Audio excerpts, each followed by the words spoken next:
through the string. Now watch, right there.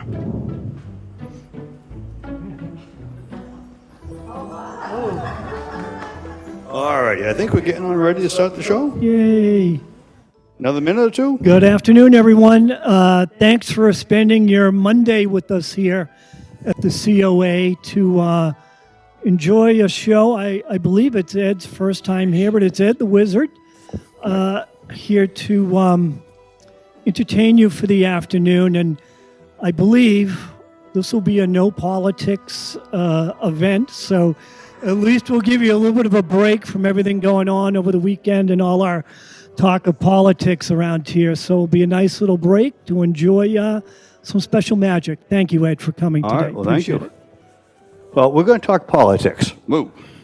All right, so my name is Ed the Wizard, and the only politics I'm going to talk about this afternoon is the Wellesley Cultural Council. Has anybody heard of the Wellesley Cultural Council?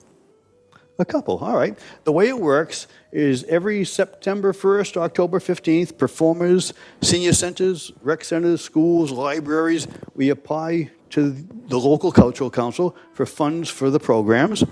And this year I was granted 2 programs, one for the senior center this afternoon, and later this afternoon I'll be at the Wellesley Library. So send the Wellesley Cultural Council a thank you shout. They love to hear from you. And they're always looking for volunteers.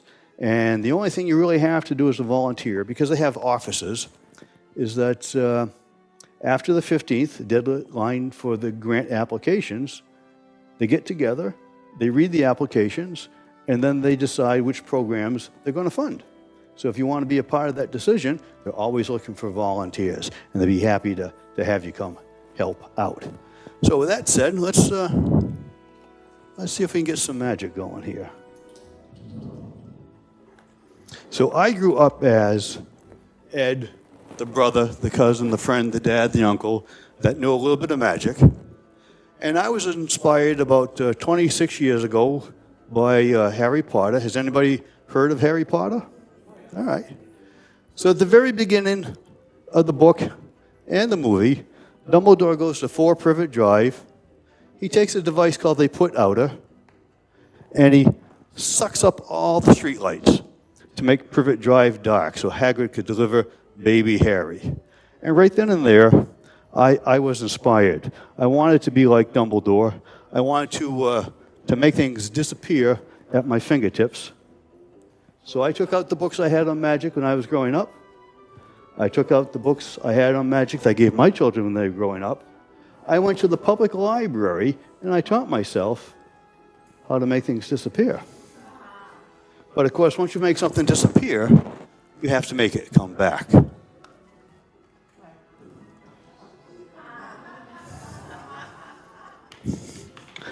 There you go. Oop, there it is.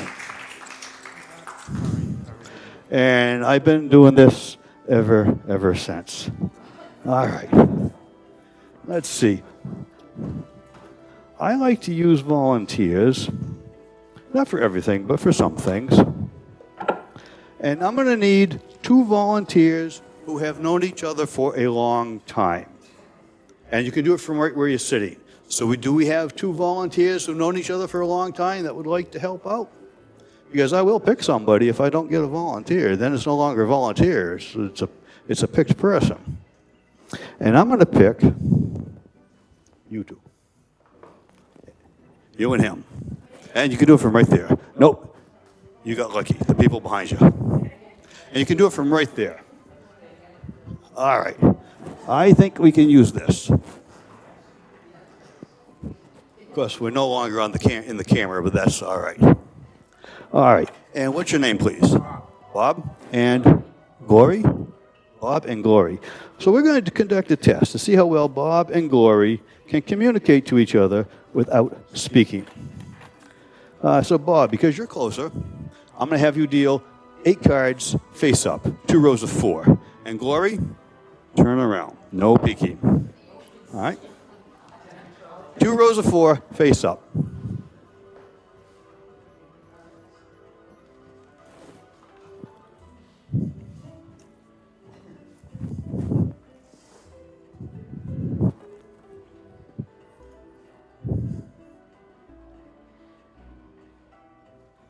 All right. Are you happy with those 8 cards? Do you swap any of them out, or do you want to use those 8?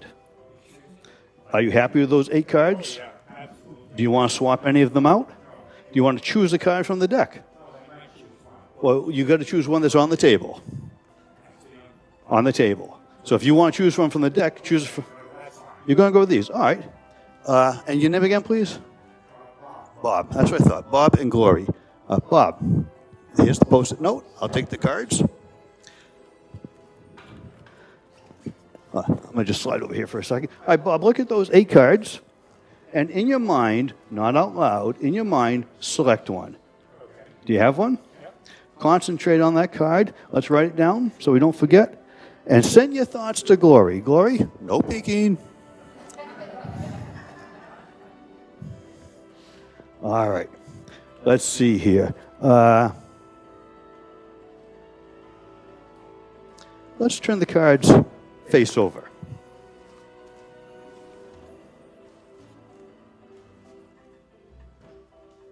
All right. Now, is it possible for you two to trade seats?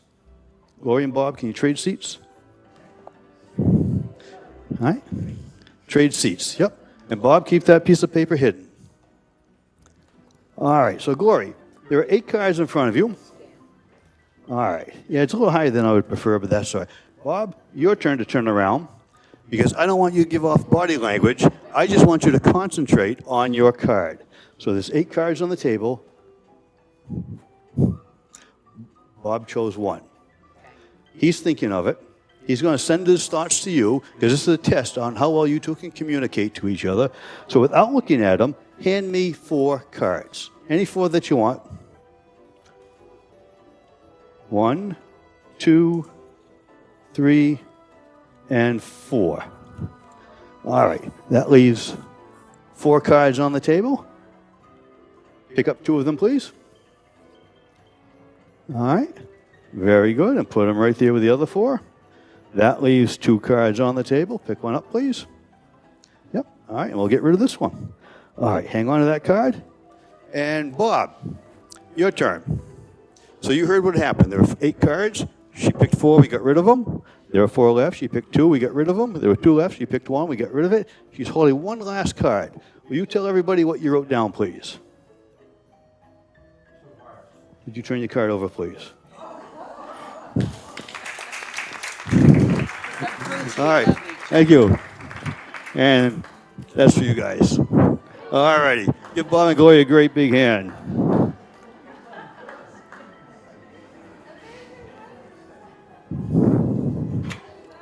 All right.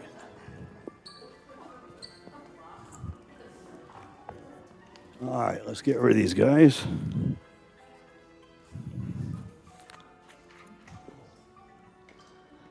Let's see. Well, let's do this one.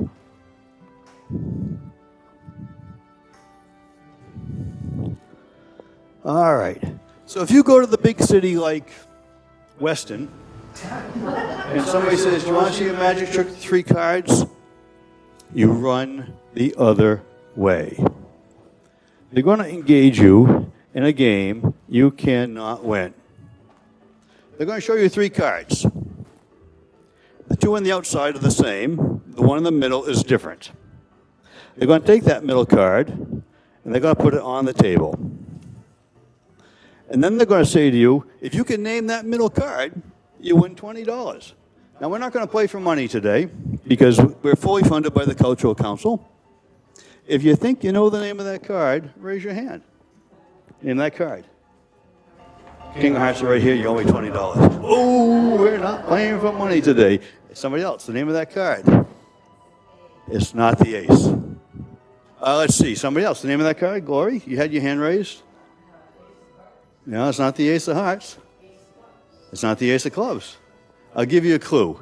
It's not a playing card. It's not the Joker. You need another clue already, huh? All right. I'm willing to bet you everybody in this room has this card. Credit card? I tell the little kids they don't need a credit card. But at your age, max it out because who's going to care in 10 years, right? Or maybe 20. Nope, not a credit card. Not a Social Security card. But this card might help you with you getting a Social Security card. This card might help you getting a credit card. This card might help you getting an ID card. It is a card.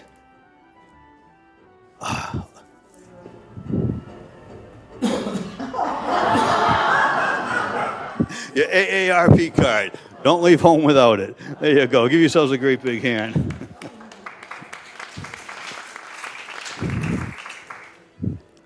Let's see here.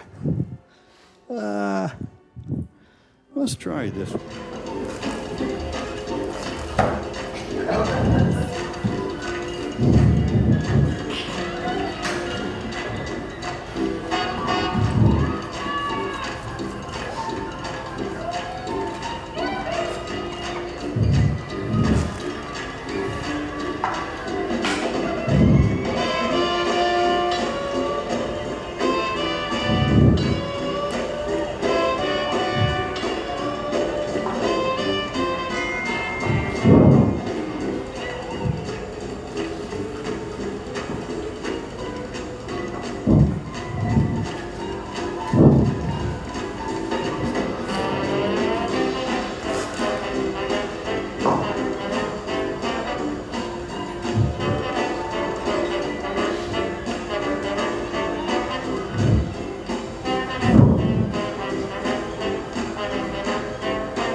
There we go. Give yourselves a great big hand.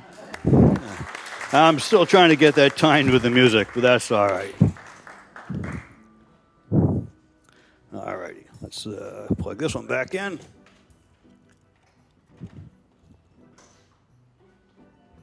All right. So,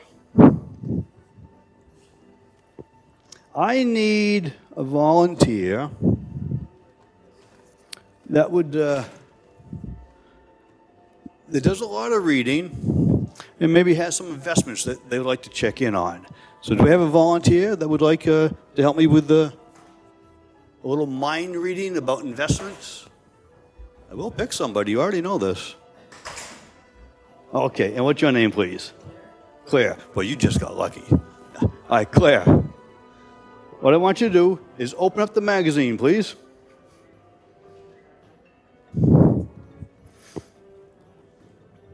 And flip the pages. Flip the pages, give them a little flip. Make sure that the pages aren't glued together or anything. That you can open the book anywhere you want, the magazine. Because I'll tell you, there's a difference between magicians and wizards. Does anybody know what that is? You see, magicians, like dogs, do tricks. Zing. Wizards do magic. See, a magician might glue the pages together to force you to open where they want. A wizard doesn't have to rely on that trickery. We have other forms of trickery. So, Claire, can you open that magazine anywhere you want? All right, open that magazine anywhere you want and find an article. You got an article? All right, what I want you to do is to start to read the article. Not, to yourself, not out loud. And basically what you're doing is you're looking for a word. Something big, lots of vowels, lots of syllables, just lots of letters, a really big word. And when you have one, don't close the book, just let me know when you have it. You got one? All right, Claire. Now to our minds to hook up, look at the word before your big word. You got one? All right, is it a short word? You got a big word, right? Look at the word right in front of that word. Is that like a short word? Just a couple letters? Okay. Concentrate on that short word so we can fine-tune our thoughts. That short word, what's the first letter of that short word? G.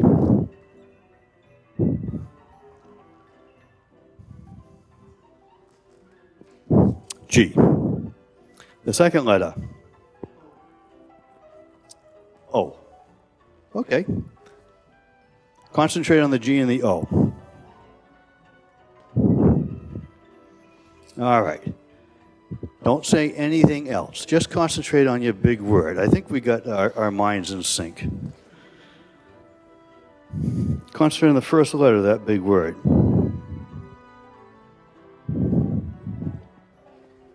Concentrate on the next letter of that big word. And slowly in your mind, start to spell that word.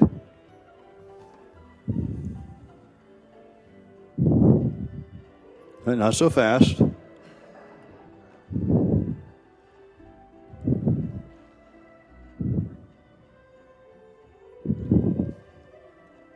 All right. What's the first letter of your big word? H. What's the second letter of that big word?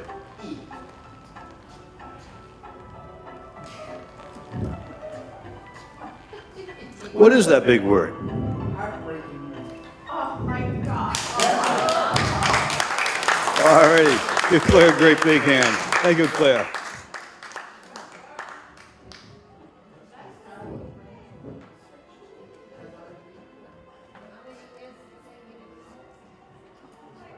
I've been doing this for 26 years, but it became full-time in 2006. Took me a few years to realize that this was going to work. And so, all righty. So I need another volunteer, and again, you can do it from right where you are sitting. But this volunteer has to be brave.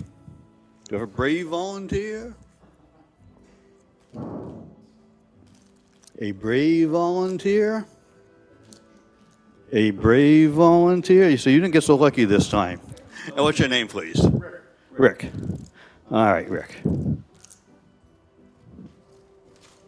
You are going to hold this deck of cards.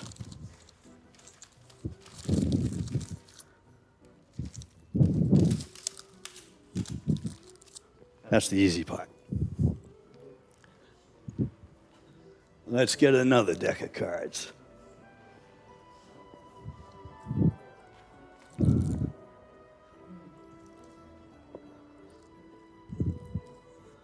Let's see here. We need another volunteer. Very good. And what's your name, please? Linda. I'm going to flip the cards. You're going to say stop. And where we stop, that will be your randomly selected card. Are you ready, Linda? I missed it. Sorry, can I try again? I thought you were ready. My fault. Sometimes I get, I got another program, so I'm trying to rush through this one so I can get to my next one on time. All right, Linda. So one more time, I was explaining what I was going to do. All right, Linda. I'm going to flip the cards real slow, and you're going to say stop. Are you ready? Are you sure? Are you positive? Only fools are positive. Ask me if I'm sure. I'm positive. All right, here we go. Tell me when to stop. Right there. Take that card. Let's see what you got. Show it to everybody. It's okay if I've seen it. I've done this before. Now comes for the dangerous part.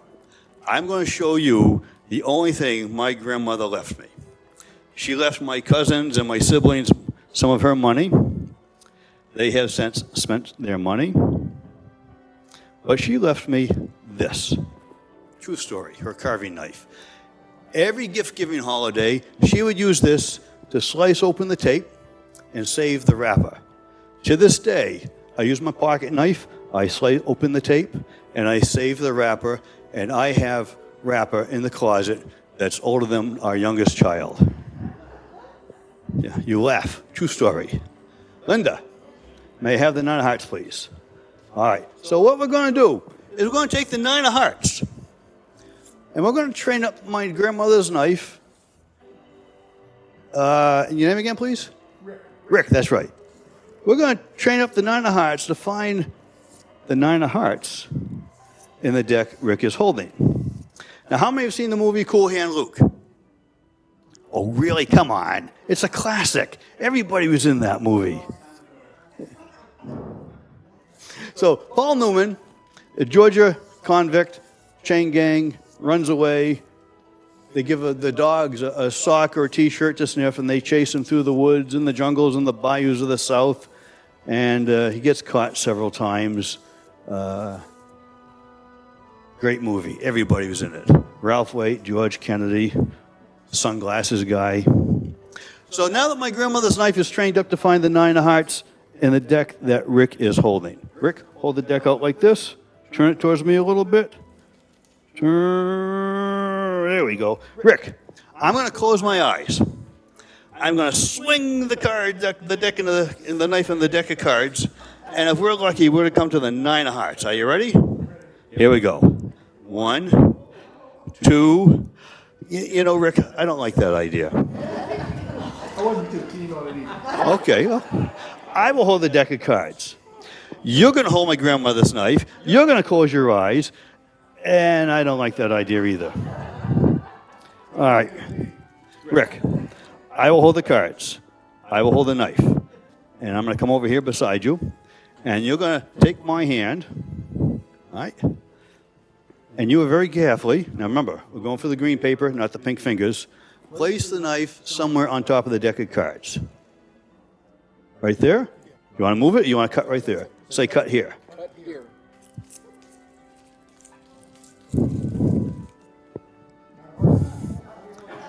The 9 of hearts. All right, give my volunteers a great big hand. And give my grandmother a great big hand. All right, let's get rid of that before I get into trouble. All right. Let's see, we did that. Let's do this one.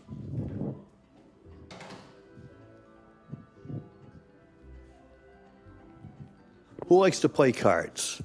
Cribbage, poker. You've already helped out. Put your hand down. And what's your name, please? Georgette?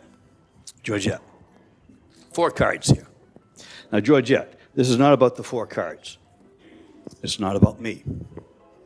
It's about you and your imagination. So you know what that means? If this doesn't work, you have no imagination. All right. Be careful, you're next. All right, Georgette. I have 4 cards here. Now, when I do this one with the little ones, they don't play cards like we used to. They don't play cribbage growing up with their grandparents, although my grandson plays cribbage, as does his mom and my other kids. But I find everybody knows what the face cards are. All right? The numbers, sometimes the kids confuse them. And if I do this with little ones, they can recognize the face card sometimes more than the numbers. So I can do this with all ages. And the one they recognize the most is the king. Could you name me the 4 kings, please? King of hearts, diamonds, spades, clubs. All right, and what color are the 4 kings? Black and red. Black and red, all right. King of hearts, king of diamonds, king of spades, king of clubs. All right, we'll go with those. You were a little bit hesitant, but I think we'll go with them anyways. All right. Georgette, I'm going to take 2 cards out of this packet. Georgette, using your imagination, did I take out the red kings or the black kings? Black. Georgette, you have a great imagination. That's exactly what I took out because I don't have any red kings. So you got lucky. I'm going to put the 2 kings back in. Georgette, I'm going to take out one of the black kings. And let me tell you what I'm going to do with it before you tell me which one I take out. I'm going to, like the red cards, I'm going to throw it away so I don't have it. Which black king did I take out? The king of clubs. Gone, just like I said I would. Leaving 1 card in that packet. Your card, what is it? The king of? Okay. Imagine your king rolling over. So it's face up. All right, Georgette, let's see what kind of imagination you have. So you can see I have 3 cards face down. 1 card face up. What was your card again? The king of spades face up. It gets even better. In our day, because I'm as old as some of you, maybe even a little older than a few of you, cards were either red or blue backed. Today you get all kinds of designs, colors. Imagine your card having a red back. Can you do that for me? Are you sure? Because I wasn't sure if you was nodding off to sleep or just nodding, yes, you can do that. Okay. All right, your card with a red back. Because remember how I said we threw the other cards away? The only card in the packet that has a red back is your card, the king of spades. Give Georgette a great big hand. Thank you, Georgette. All right, so I need 3 volunteers, and let me tell you what I need. The first volunteer, I'm going to take you on a trip back in time. You're at a function, school, family, doesn't matter, barbecue, birthday party, and you're going to look for a friend that you haven't seen or a relative that you haven't seen or thought of in a long time. Volunteer number 2 is going to sketch me a little picture, something that's easily to sketch. And no, I'm sorry, volunteer number 2 is going to have a childhood pet. Volunteer number 3 is going to be my artist. So, I need a volunteer that would like to go back in time and visit an old friend or family member. Do we have anybody that would like to do that? Because you know I will pick you.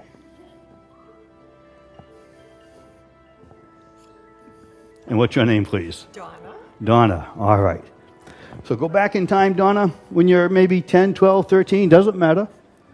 School, picnic, barbecue, pool party, doesn't matter. Look everybody over. Look for an old friend or an old sibling or an old relative you haven't seen in a long time, and write their first name down on that piece of paper. Volunteer number 2.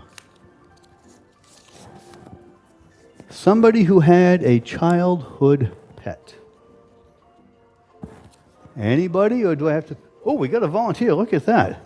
All right, the rest of you got lucky. And what's your name, please? Eva. Eva. Everybody say thank you to Eva because she saved you from getting picked. Eva, go back in time. Don't tell me anything about your pet. Just write the name down. And again, fold the piece of paper up, and I'll be back to collect it in a moment. All right. And then we're going to teach some magic. And what's your name again, please? Donna. Fold that up back into its square so I can't see it. Slide it inside the envelope, please. That's it. And we can't spit on things anymore, so we'll do this. Hang on to that while it dries. All right. And I'll take the pen. Oh, no. Take the piece of paper and put it inside the envelope. All right, and we'll seal this up. And hang on to that for me while it dries.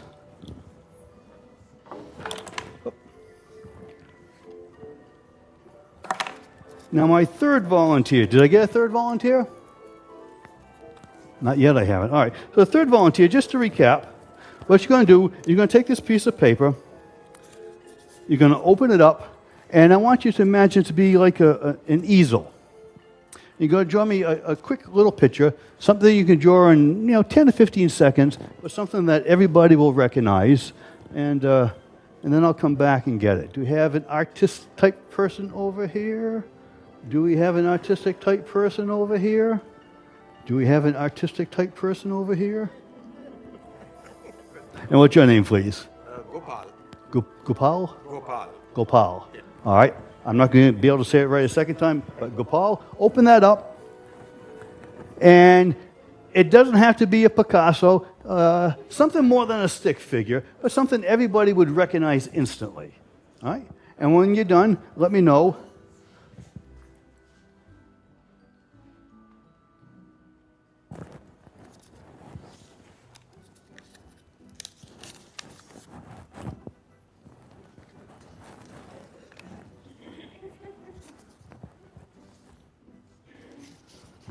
All right, slide it in and hold that for me. All right.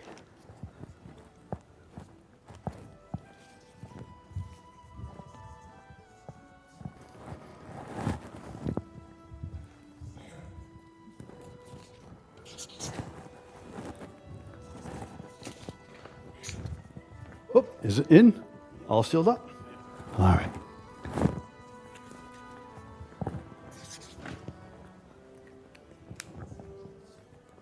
I guess that's it for music. That's all right. We're almost done anyways. All righty. 1, 2, and 3.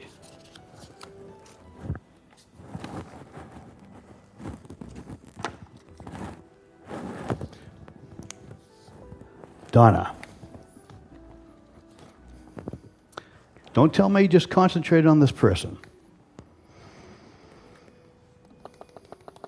It's a woman. Okay. A relative? Yes. All right. Is this person still around? Yes. All right. Concentrate on this person's name. You must be concentrating hard because your eyes are closed. All right. Oh, I used the wrong slate. That doesn't matter. Okay. Don't hold this in the lap because it's dry erase and a mighty erase, but don't look at it either. Just hold it like that. All right? And let's see how well we did.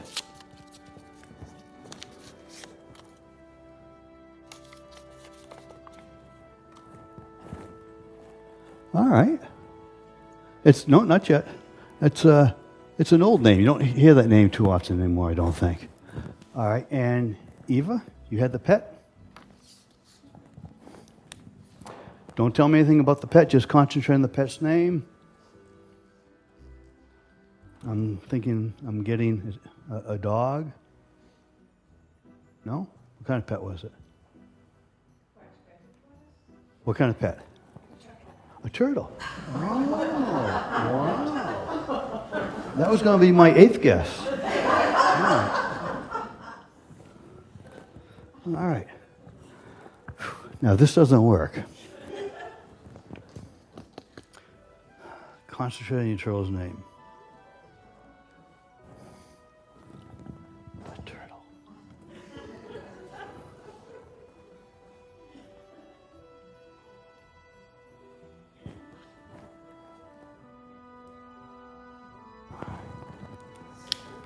All right, again. Oh, wait a minute. I don't like that. A turtle.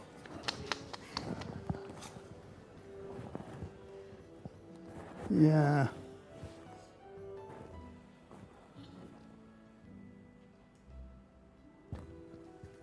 I don't like that either. One of those little green turtles you get at the store that has a little container with water, a little fake plastic island in there, and he lives his life miserably in there for the rest of his life. Little green turtle? Was it a little green turtle that you got from the store? Actually, no. You took a turtle out of the wild? All right, Sophie, again, don't hold this in the lap because it's dry erase. Just hold it like this, but don't look at it.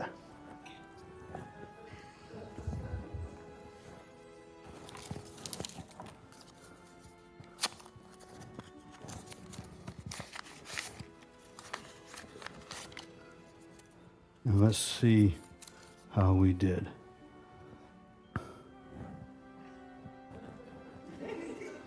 All right.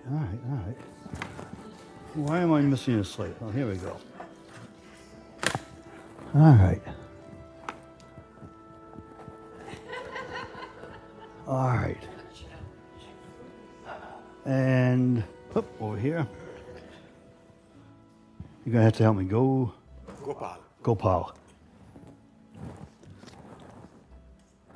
Gopal, I want you to redraw the same drawing on that slate.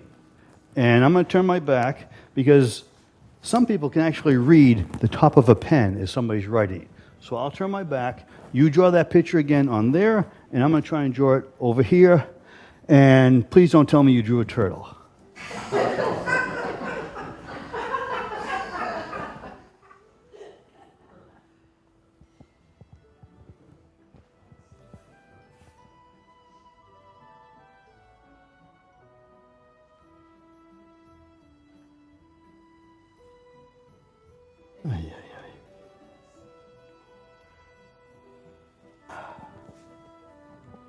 You threw me off. All right. I'm going to put mine face down. Put yours face down on top of mine. Okay. All right. And I'll take the pen. You got both slates? Yep. All right. I'll take the pen and the cap and write on myself. All right. Let's see. Donna. What was the relationship between you and this person? We were, to tell you out loud? Yeah. We were cousins first. First cousins. All right. And what was your cousin's name? Phyllis. You can show everybody what I wrote down, please. Oh my gosh. Oh, they can see in the back.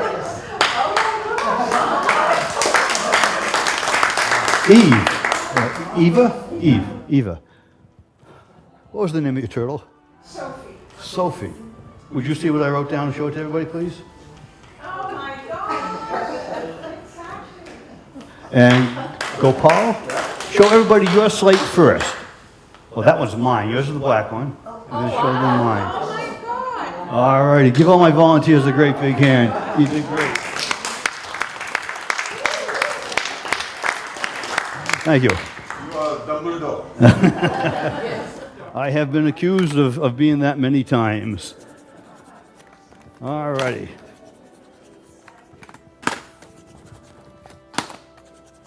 All right, let's see. It's getting on closing time, so let's. I'm going to teach some magic.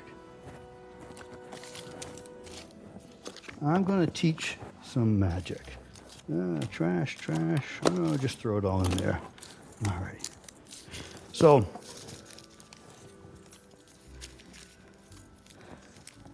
the next time you're at the coffee shop,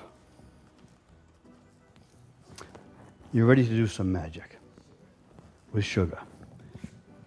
Reach over, take a packet of sugar, shake the sugar down, tear off the top,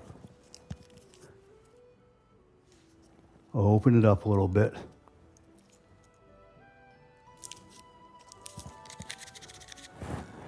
and pour the sugar into your hand like that. All right? And then tell your friends, take a pack of sugar, shake it down, tear off the top, pour it into their hand, and tell them to do exactly what you do. Squeeze the fingers. Blow on it. and then slowly open up your fingers. They are going to end up with a teaspoon of goopy sugar in their fist. You're going to come out clean, and I'm going to show you how it's done. Take a packet of sugar, tear it half open. And then I'm just going to pour it over here unless somebody wants it in their coffee. Pour it into your coffee. Close it back up.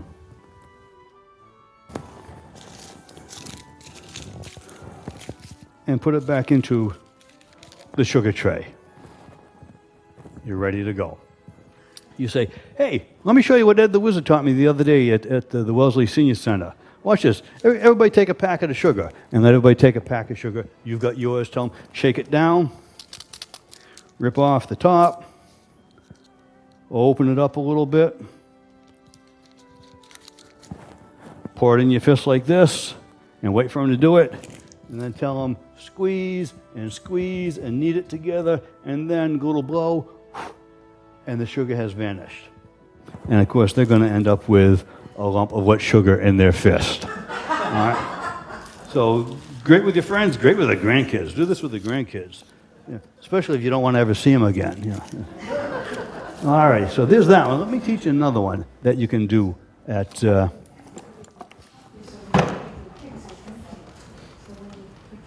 Right. So you pick the package that you open, Yep. then when you do it with a friend, you open the other side. Nope. You half tear it open, pour the sugar in your coffee, or on the floor, or in the trash, it doesn't matter, and then you put it back. And then when you're ready to perform, you take the packet that's prepared. There's no sugar in it. Nobody's going to know.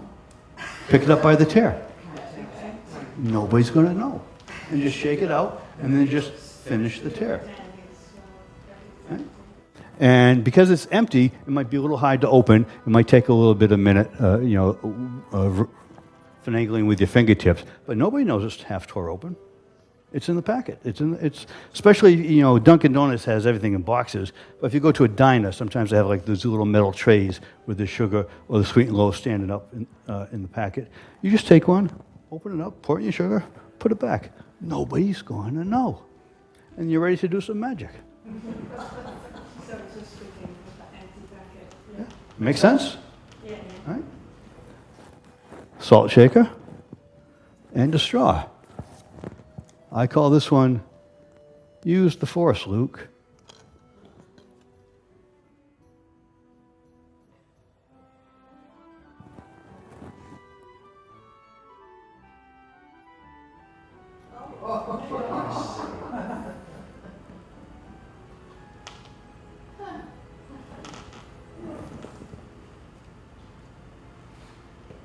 And you can see it's following my fingers.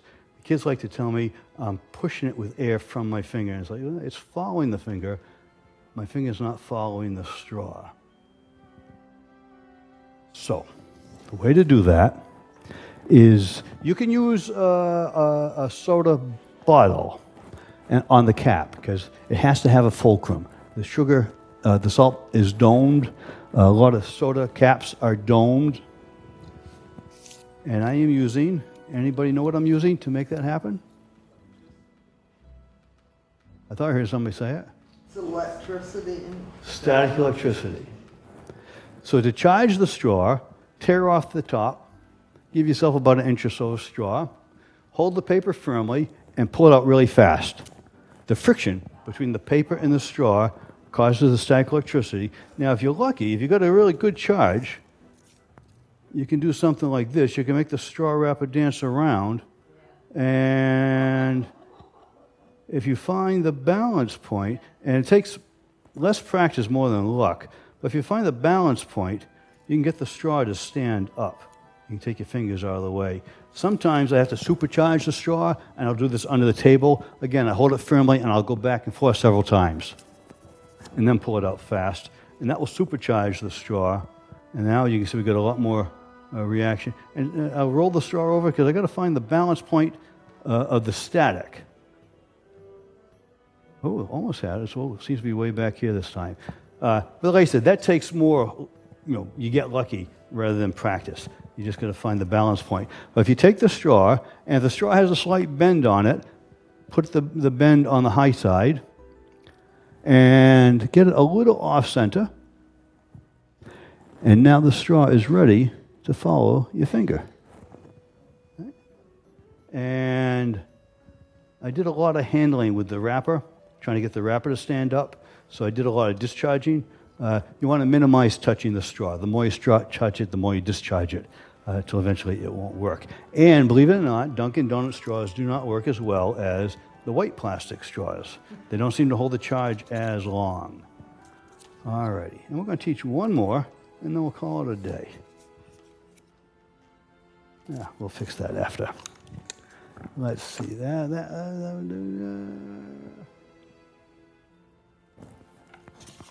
again, you're at the coffee shop. Get yourself a cup of coffee. You're at a picnic or a barbecue. You get yourself a cup of coffee or juice. And you just sit there and you chat with your friends.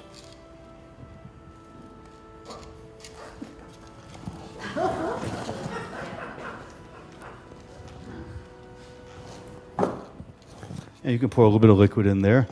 You can drink the liquid. And then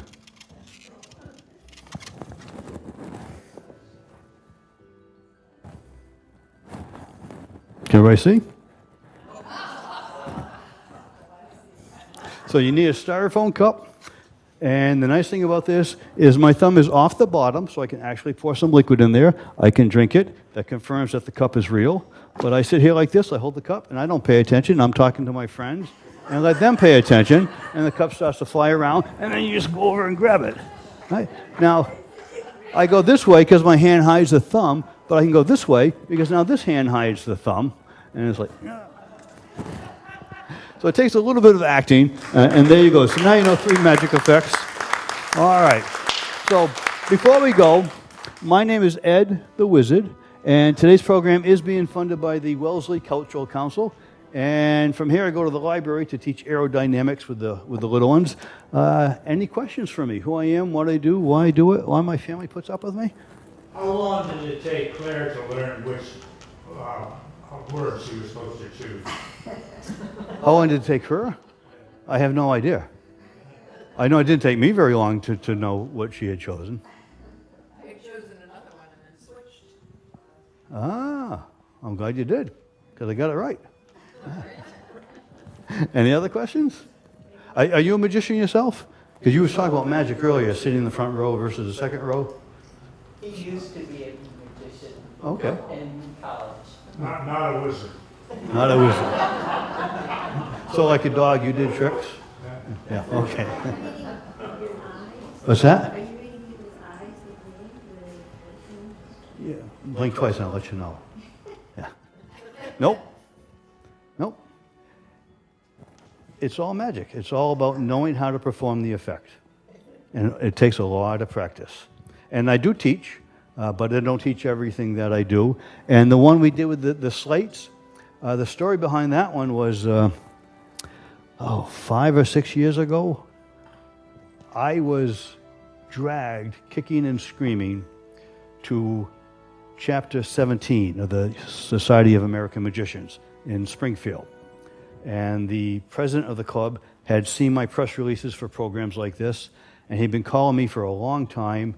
And then he was at an event in New Hampshire where I took first place, and he says, "Ed, you got to come join the club." So I went down there the next meeting, and it was at 6 o'clock, and they had videos. Program started at 7, and one of the videos was the person who did the effect with the 3 slates. He has since died, and then Tom let me borrow that because I knew that would be good for my senior programs. And it took a lot of practice, but I've been doing that one ever since. So it just takes a lot of practice. It takes a lot of practice. Yeah. Question? Do you do birthday parties? I do birthday parties. My website is edthewizard.com. And I'm out this way last year, or was it the year before? I was at one of the Wellesley schools for 4 or 5 times throughout the winter with the after-school programs.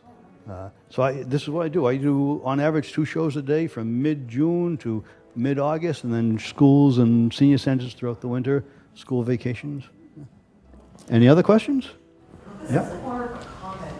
There was a NASA scientist, her name was Barbara Brennan, I think she was a physicist. Okay. And over time, she became interested in the field of energy medicine. And so it's just very interesting with the straw, how you were saying that the electricity. Mhm. So, Well, I find if one hand doesn't work, try the other hand, or try the other end. And if you're on a carpet, scuffle your feet, because that does the static electricity as well. Question back there? Yes, I wondered, were you a science teacher before you went into? You know, I get that a lot. I was not a science teacher, but in 2014, the summer reading theme was Fizz, Boom, Read. And to me, that screams science. And I created my Ed the Wizard's Alchemy Laboratory. And so that's a mix of real science and magic. And in fact, I did one just the other day, and I have another one coming up on Friday, my laboratory program. All right. Any other questions? All right, well, thank you for coming out. Make sure you say thank you to the center, say thank you to the Cultural Council, and go home. All right, thank you, folks. And if you want to